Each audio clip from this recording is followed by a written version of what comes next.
Bonjour et bienvenue dans la Parenthèse étoilée, le podcast des passionnés du ciel présenté par Alain Jupin. Au programme de ce 24e épisode, découvrons le ciel galactique du printemps, l'éclipse de lune et les classiques rubriques des éphémérides planétaires et lunaires, avant de parler des principaux événements astronomiques du mois et des idées d'observation.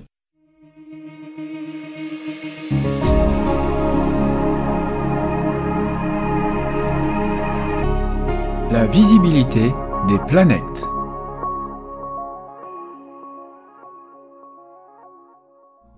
Commençons par Mercure. Elle revient dans le ciel du soir en Europe. À partir du 10 mars, elle sera même observable aux jumelles, voire à l'œil nu, en fonction de la qualité de votre ciel. Sa magnitude est largement négative et elle se couche actuellement environ 1 heure après le Soleil. Elle atteint son élongation maximale le 24 mars et c'est l'une des meilleures périodes pour son repérage et son observation de 2024. Sous les tropiques, les conditions sont encore meilleures. Elle est dans la constellation du Verseau qu'elle quitte le 7 mars pour traverser les Poissons pour le reste du mois. Pour les astrologues, elle débute le mois dans le signe des Poissons qu'elle quitte le 10 mars pour entrer dans le signe du Bélier.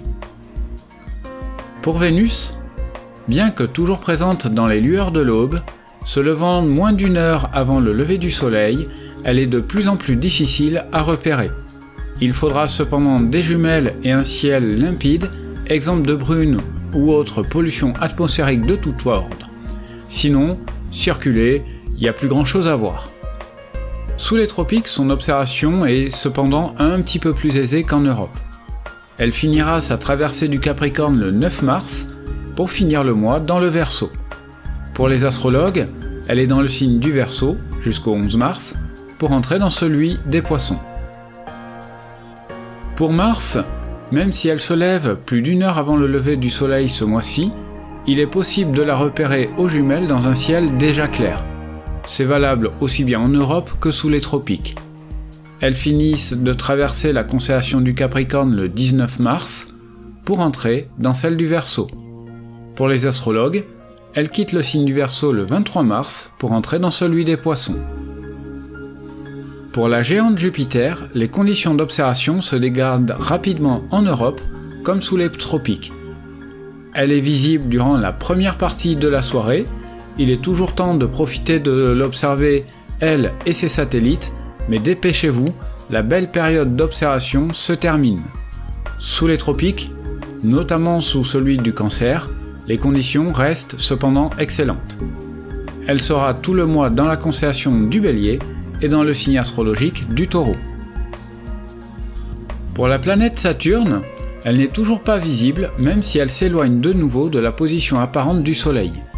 Sous les tropiques, il en est différemment, avec un repérage bien plus aisé sous celui du Cancer et encore plus sous celui du Capricorne. Elle est tout le mois durant dans la constellation du Verseau et le signe astrologique des Poissons. Uranus s'observe pendant la première partie de soirée, mais à l'instar de Jupiter, avec des conditions de moins en moins favorables. Elle se repère entre Jupiter et l'amas des Pléiades, à peu près au tiers de la distance en partant de Jupiter. Elle navigue lentement tout le mois dans la constellation du Bélier et dans le signe astrologique du Taureau. Pour la plus éloignée des planètes, Neptune, elle n'est plus visible et ce pour encore quelques mois. Elle sera en conjonction avec le Soleil le 17 mars et au plus loin de la Terre le lendemain à 4,6 milliards de kilomètres de nous. Cette lointaine planète glisse lentement dans la constellation et le signe des Poissons, tant pour les astronomes que pour les astrologues. Toutes ces planètes orbitent autour du Soleil qui traverse la constellation du Verseau jusqu'au 12 mars pour entrer dans celle des Poissons. Pour les astrologues, ils débutent le mois dans le signe des Poissons avant d'entrer le 20 mars dans le signe du Bélier. Le 20 mars justement, à 3h06 universelle, ajoutez 1 heure en France métropolitaine, ce sera l'équinoxe de printemps dans l'hémisphère nord et d'automne dans l'hémisphère austral. Ce jour-là, à quelques approximations près, il y a 12 heures de jour et 12 heures de nuit partout sur Terre.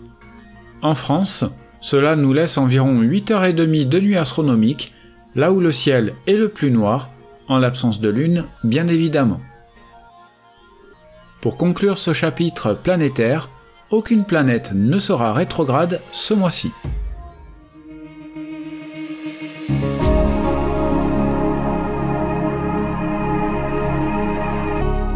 Les éphémérides lunaires.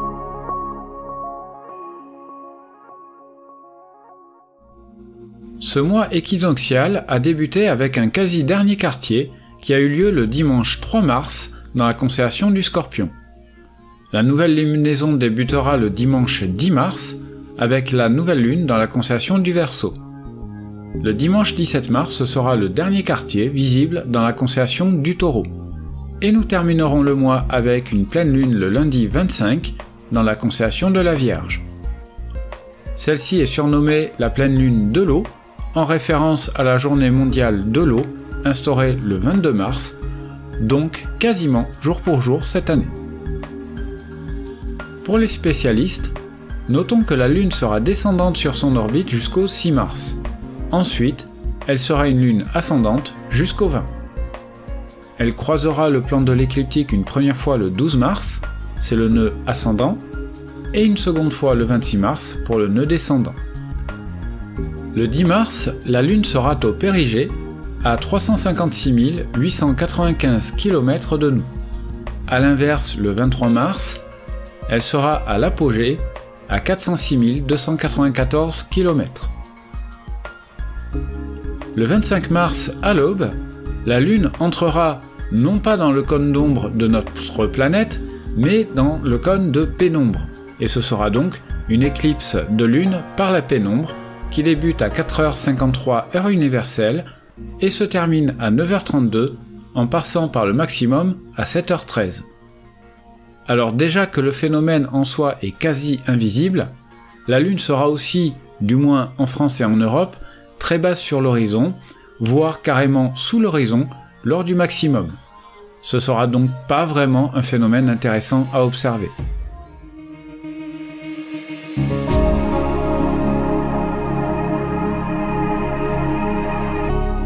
L'agenda du ciel, au jour le jour.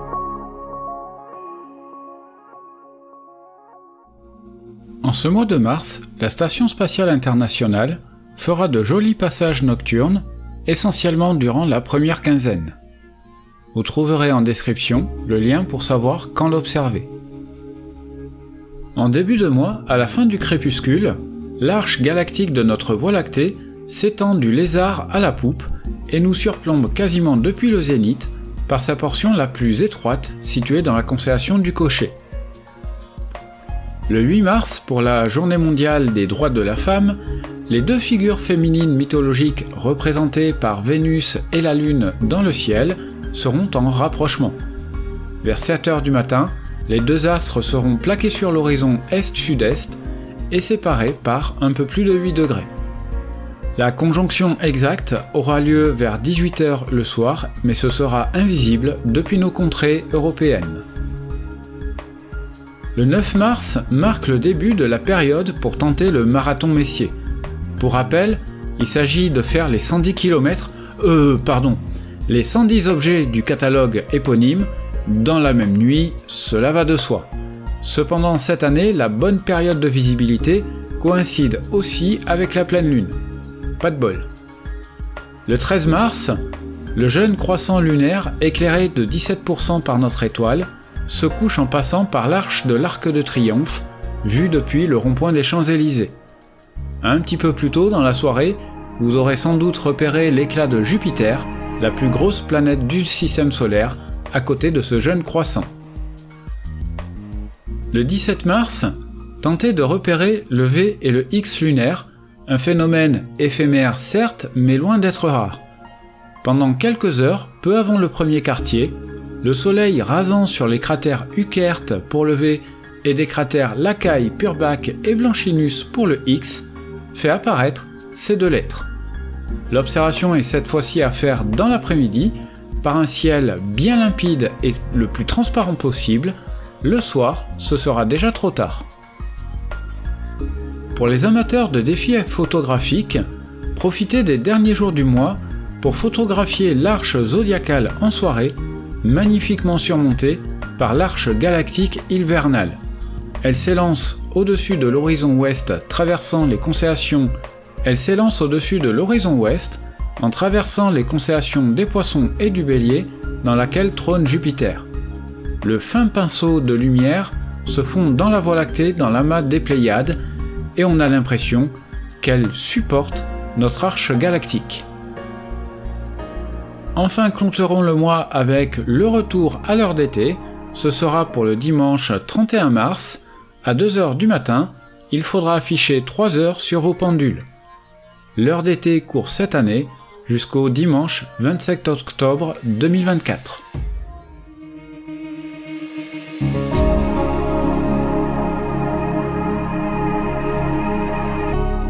Les idées d'observation.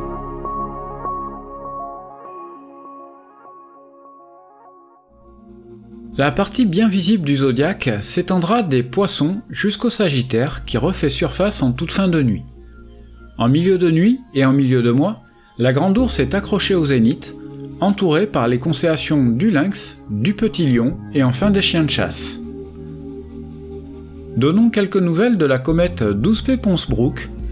Les estimations lui donnaient une magnitude d'environ 7 et les récentes observations la placent plutôt vers la magnitude 6. Elle s'observe en ce début mars le matin dans la constellation d'Andromède.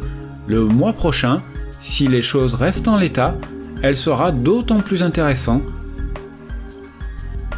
L'incontournable star hivernale d'Orion sombre maintenant rapidement sous l'horizon, remplacé par le ciel galactique du printemps et le triangle d'été qui refait surface en fin de nuit.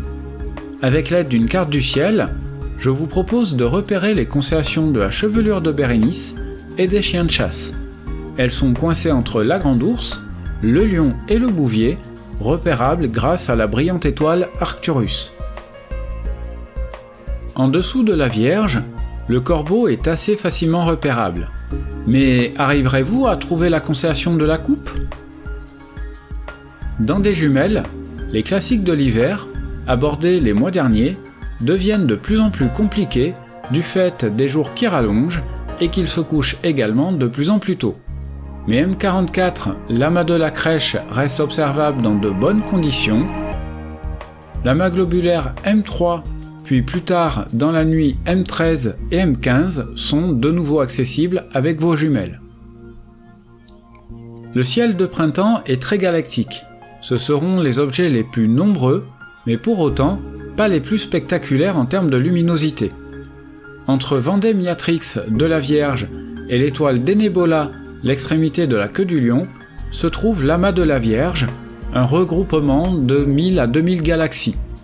Cependant, n'espérez pas en voir autant. Si vous disposez d'un télescope, notamment de bon diamètre, quelques-unes d'entre elles cependant restent assez facilement accessibles. Les plus brillantes sont M49 et M87, mais vous y trouverez aussi les messiers allant de M58 à M61 inclus, M84 à M91 inclus, et enfin M98, 99 et 100. Les plus téméraires pourront tenter d'explorer la chaîne de Markarian, composée de 8 galaxies, M84 et M86, ainsi que les NGC 4435, 4438, 4458, 4461, 4473 et 4477. Si toutes ces galaxies vous semblent un petit peu trop faibles en termes de luminosité, je vous propose également de cibler M47 dans la constellation de la Poupe, juste au-dessus du Grand Chien. C'est un amas ouvert regroupant entre 50 et 100 étoiles, de concentration plutôt faible et distant d'environ 1600 années-lumière. Il est accessible aux jumelles, mais prend toute sa beauté en grand champ dans un télescope.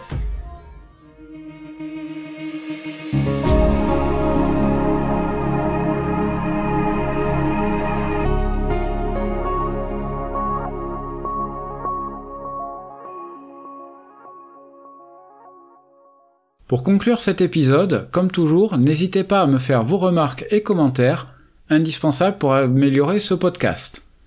Comme toujours, vous pouvez l'écouter sur Spotify, Deezer, Google et Apple Podcasts, et enfin sur YouTube.